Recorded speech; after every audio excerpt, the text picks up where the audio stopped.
Well, what is up, everyone? Welcome back to a great day. I hope you're having a good one. This is Kitchen Table TCG. My name's Louie. We're going to talk about Crucible of War. We're going to do a little market update video. We do this for all the sets. I got a new setup for you guys, a little full screen action. We're not going to do audio. We're not going to do sound this week either. A lot of people were saying that the sound, you can hear the music. Let me know if you'd rather have music. Anyway, let's talk about some stuff. I do have all this information in a collection tracker for you if you need a collection tracker. And I do love to shout out Mitch from Midtown Merchant and my TCG player affiliate link. You can use all those things in the description of my video. That does really help the channel. And Mitch is a great guy. You should buy singles from him. Okay, so let's talk about some stuff. We got Crucible of War first edition boxes. Rudy just put out a post tonight, and he sold out in about 12 minutes of, I think it was 280 or so boxes of Crucible of War for, I think it was 1,500. But you got a promo. You got a playmat and a full art promo, full art hero. So I mean that was a little bit below market for sure. eBay's sold listings would place this, like, there's an auction right now that's at $1,425, so that's pretty close to $1,450. There are some sold listings under at like $1,300 and $1,400, but this auction really puts this at the market price at $1,425. And then on TCG Player there was a sold listing for $1,500 too. So this seems to be where the market's at this $1,450. You can see the increase there. Man, I love the full screen. It's a lot easier to see. So a lot of increase there. And then we did have a Arknight Shard sale this week too. So you can see where we've been on the Arknight Shard, and we did see a sale this week at $7,500. That was on eBay right there. That was a non-graded Arknight Shard for $7,500. I didn't really see many else anywhere this week. So yeah, Arknight Shard sold for $7,500. All right, so those are really easy, right? It's nice when we have data like that, and you can see the graphs as well. Let's get to the legendaries. This is where things get a little bit hairy, okay? So, first things first, Cheyenne, not really many sold this week. There are a lot on eBay right now. That I think there's an auction that's still at 5,000 that doesn't have any bids. And then there's a bunch that are like listed that are graded too. So, kind of interesting to see that. There was a spring tunic, a couple spring tunics that sold at the 770 mark. But really where things get really interesting is the Twinning Blade extended art. So there was an eBay listing that said it was sold for like $670, and this is something that happened in the Discord server. Basically the seller said that the buyers backed out of the sale. They just canceled a bunch of bids, and then it triggered a sold listing at $670. So don't get fooled by that. Instead, make sure you're looking at stuff. There was a Twinning Blade full art that sold for $1,700, and there were some other ones that sold for $1,500 this week. So make sure you don't get fooled by like an issue that happened on eBay, or maybe it's like the buyers were like being a little iffy. Who knows what actually happened there? But the point is that $670 that sold listing on eBay that's not accurate. That is not an accurate price. You need to be looking elsewhere in the market too. And so there was a 1,700 sold, and then there was some 1,500 solds on Discord server and Facebook as well. So make sure you're tracking all that stuff, or just use my collection tracker and I'll do it for you.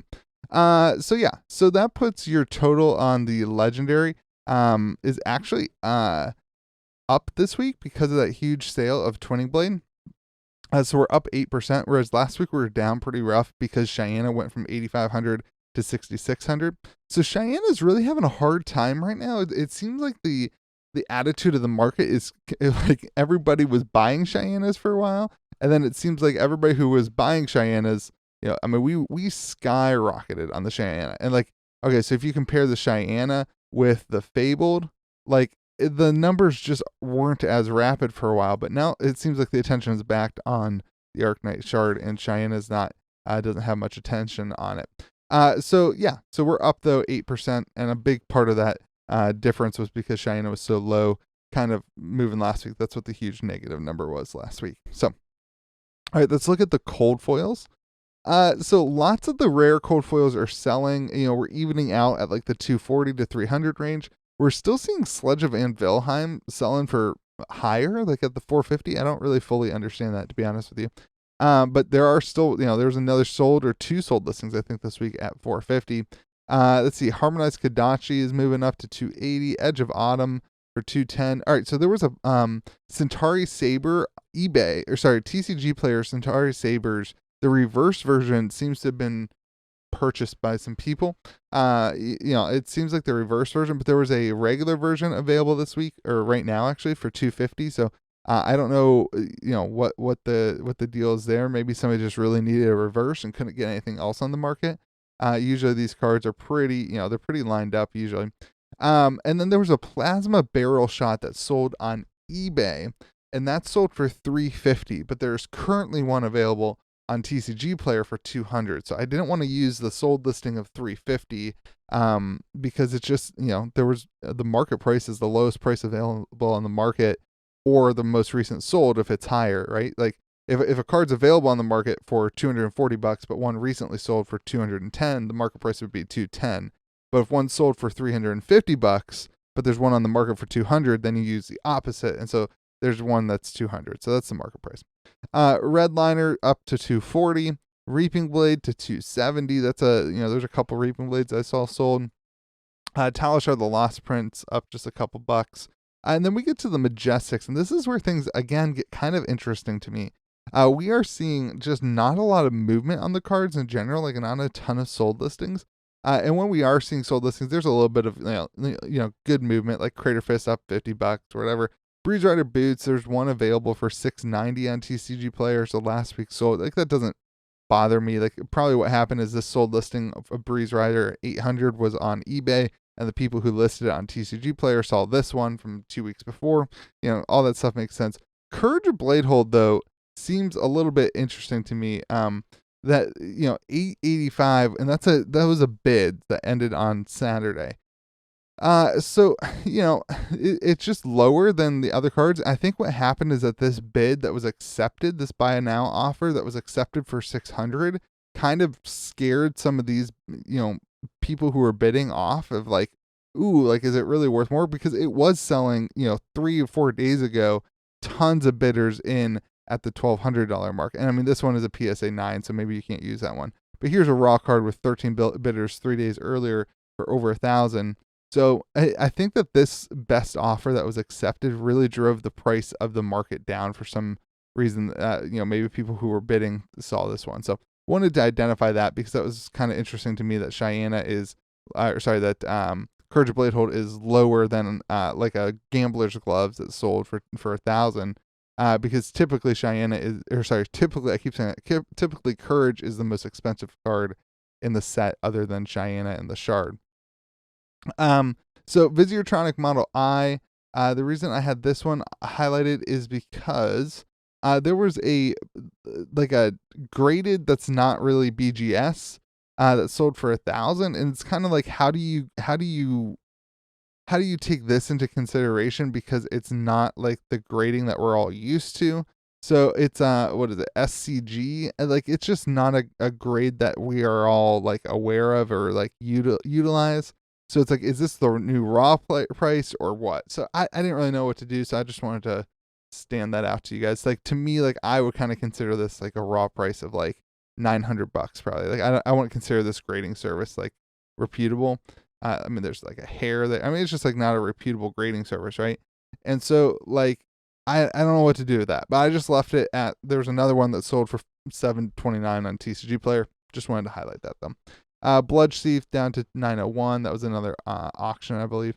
So all in all, your cold foils are about the same price as they were, but there were some interesting movements that needed to be highlighted. So if you want to look at your graph here, you can see that we had a significant increase, and now what's happening is people are taking their gains, and we're going to see kind of a plateau until the people who were taking their gains run out of cards to take their gains on, and then we just see the market kind of dry up again. So let's move to the Majestic Rainbow Foils. This is where we're seeing tons of movement again with like people who are speccing on Monarch.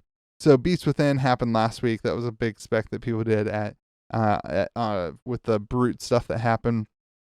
And then we saw like some Fine Center seems to be a hot card right now. We had some significant increases from 2 months ago, a month and a half ago at 42.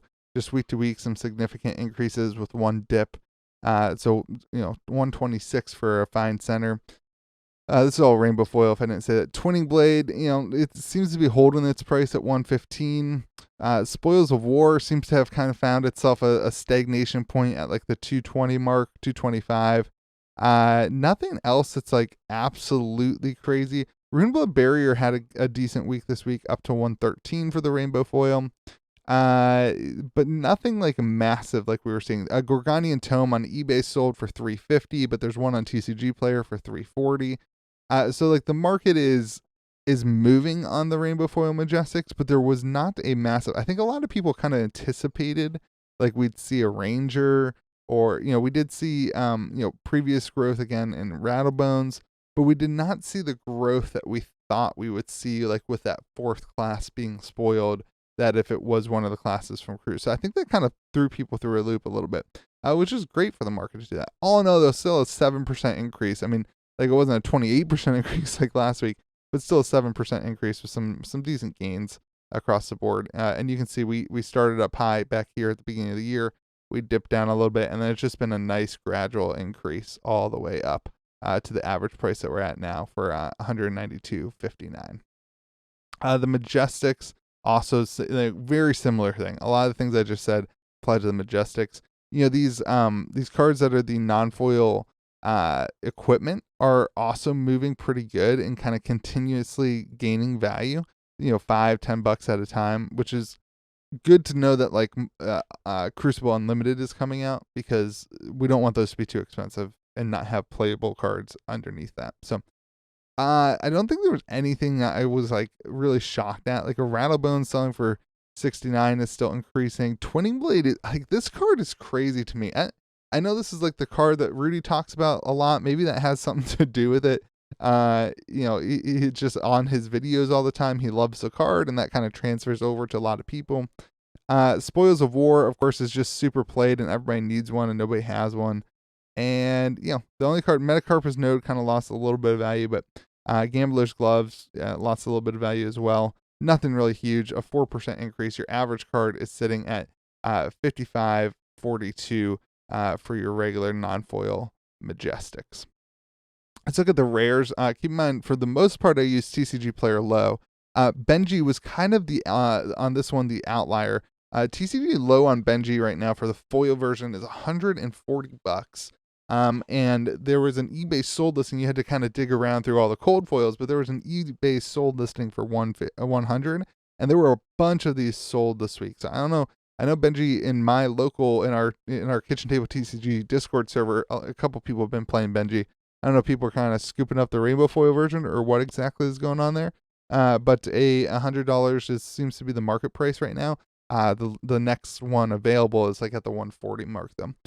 Other than that, kind of similar movement that we've seen. We had some dips, and now the cards started selling, so we're up 5%. The rest of the cards are just TCG low prices. I mean, if you want to look at the graph, like this is kind of a cool thing to look at, of like the equalness of the graph, where it's like the cards, we see some dips and then they kind of move back up, and then we see a huge increase and then they dip and then they kind of move back up. This is like a pretty healthy market. I love that. I love that the rainbow foil rares have a decently healthy market at an average price of like $16. Like that feels pretty good.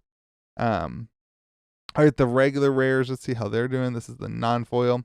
The non-foil rares are moving up again. So like, again, sellers, for a while they were just increasing their price, and we had a little dip, and now we're going up a little bit again.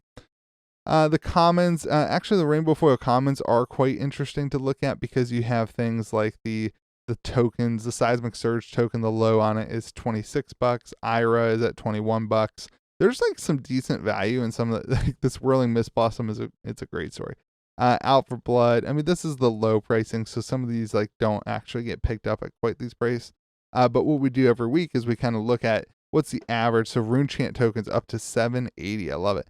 We kind of look at what the average price of the cards are. So we're up 8% on the average sold listing, or sorry, on the average listed price, TCG low. So if the cards are going up in price, that means that sellers must be selling the cards, and the next available one pops up. That's kind of the theory there. Cracked Bauble sitting at $60. Quicken, you got your tokens that have some value. So, all right, let's move on to our kind of EV calculation. So in a set like this, you're going to get one cold foil.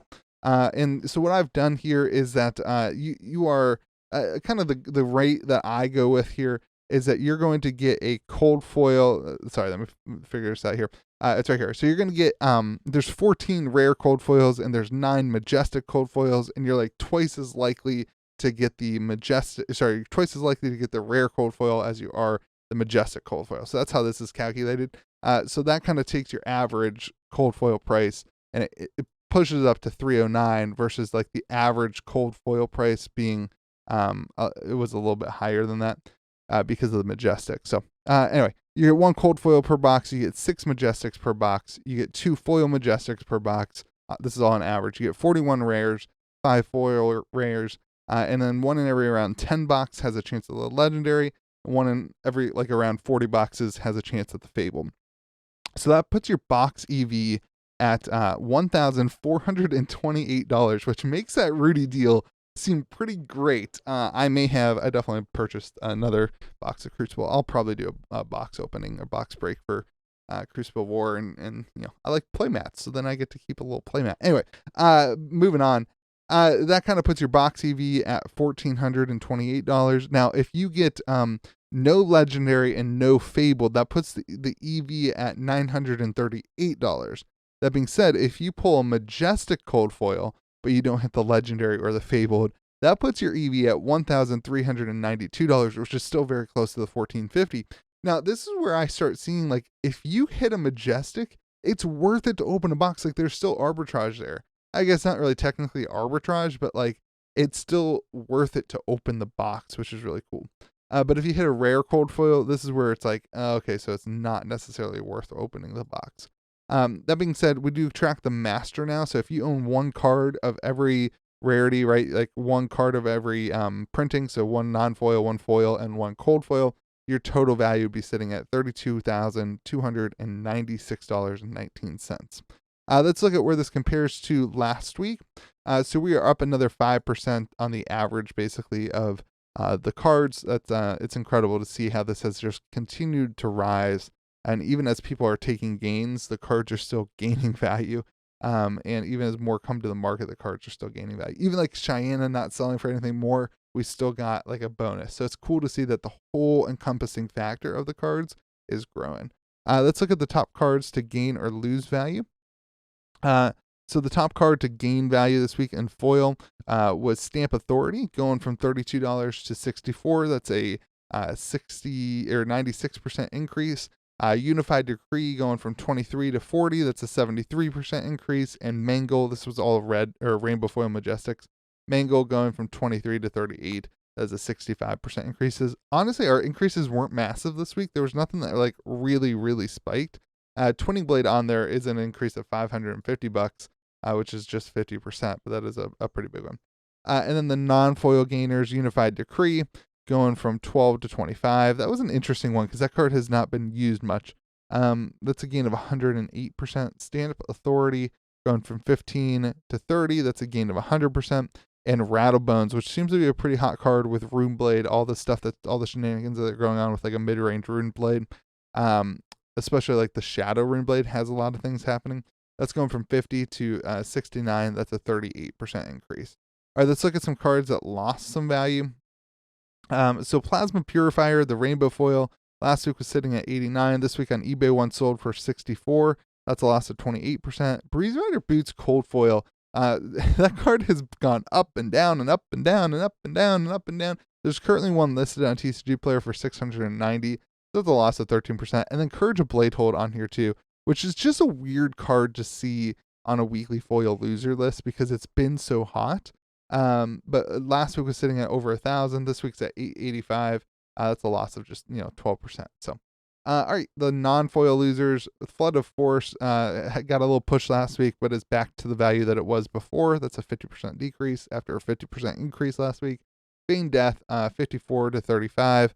That is a 35% decrease as kind of the Ranger never got spoiled as we thought it would.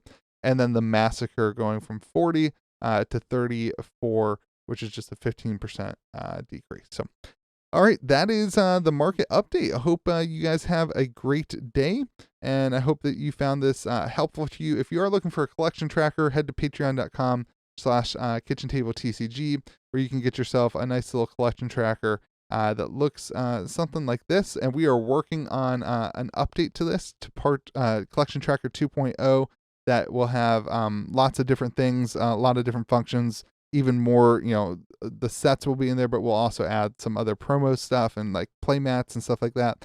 And then, you can also pop up and, see a photo of a card. It's pretty cool. So head to KitchenTableTCG. Head to patreon.com/KitchenTableTCG if you're interested in that. I know a lot of people use it and it's been helpful for them. Collection Tracker 2.0, I think, is going to be even better and make it even easier and look good. It'll have like a print function. You can print it and it's got all the sheets. Anyway, that's coming out kind of as Monarch releases. It'll be updated for Monarch. So anyway, hope you guys had a good day. Remember to be kind to the people around you. And I really, really appreciate you.